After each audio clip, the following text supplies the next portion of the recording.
کہ مسجد اقصی اور ارض مقدس فلسطین کے وارث صرف غزہ اور فلسطین کے مسلمان نہیں ہیں.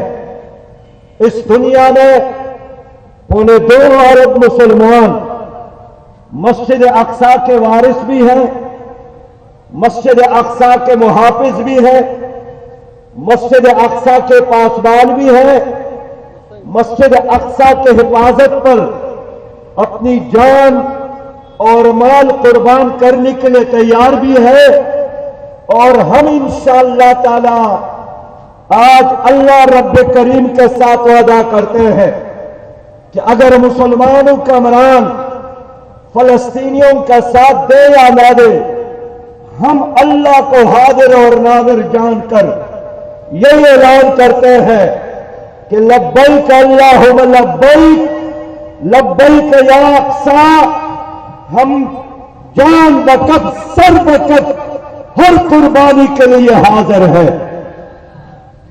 میرے لوگوں، پاکستانیوں، میرے بھائیوں اور بہنوں، سوال یہ ہے کہ کیا فلسطین کا مسئلہ عرب اور عجم کا مسئلہ ہے؟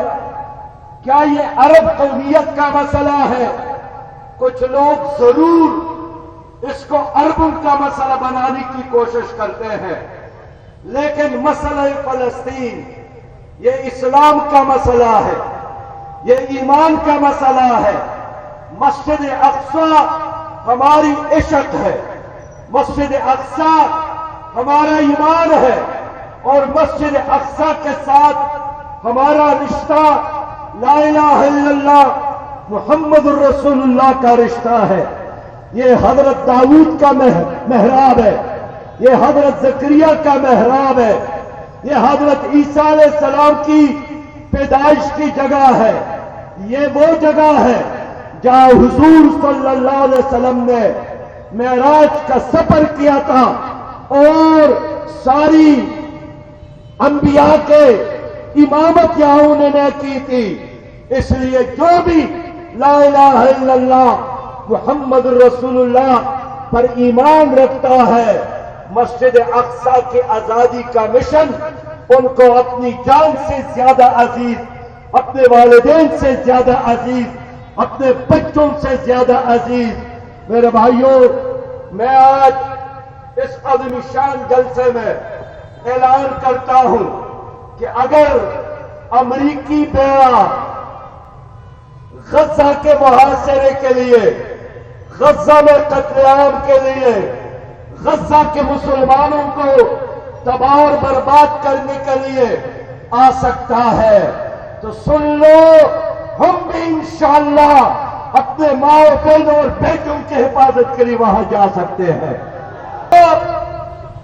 86 لاکھ اسرائیلی ہے جنہوں نے ناجائز قبضہ کیا ہے، ناجائز ریاست ہے.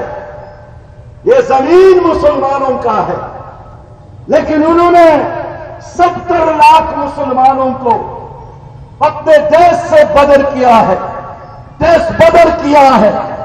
لبنان میں ان کے کیمپ، اردن میں ان کے کیمپ، ساری دنیا میں فلسطینی در بدر موجود ہے. یہی فلسطینی ہے جنہوں نے 4 اشروں سے بیت المقدس کی آزادی کا علم اٹھایا ہے.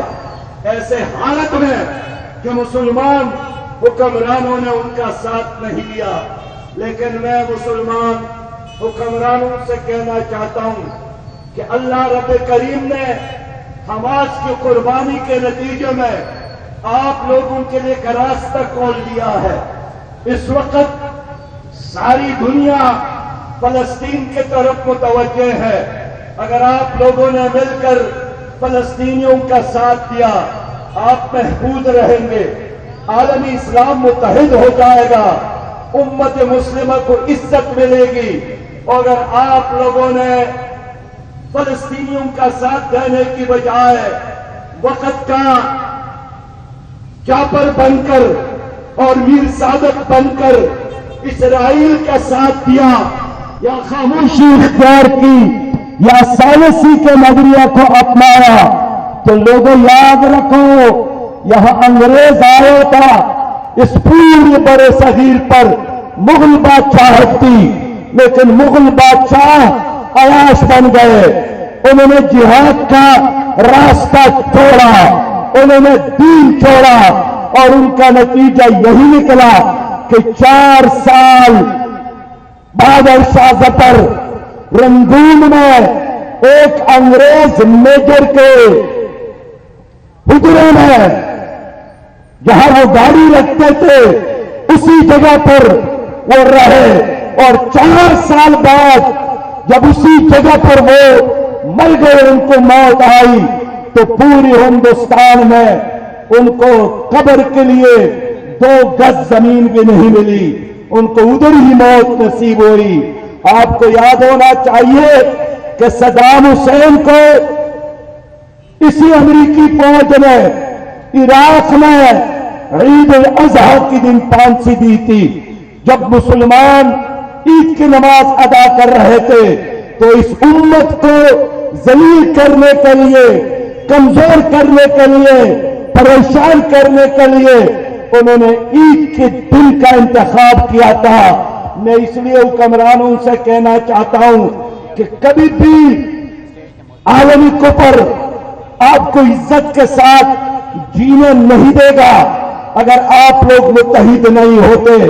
اور یاد رکھو اگر آج عالمی اسلام کے حکمرانوں نے فلسطینیوں کا ساتھ نہیں دیا تو اسرائیل کے پارلیمنٹ پر جو نقشہ موجود ہے وہ گریٹر اسرائیل کا ہے جس میں شام بھی شامل ترکی بھی شامل اور سعودی عرب کا خیبر کا علاقہ اور مدینہ منورہ کا علاقہ بھی شامل ہے.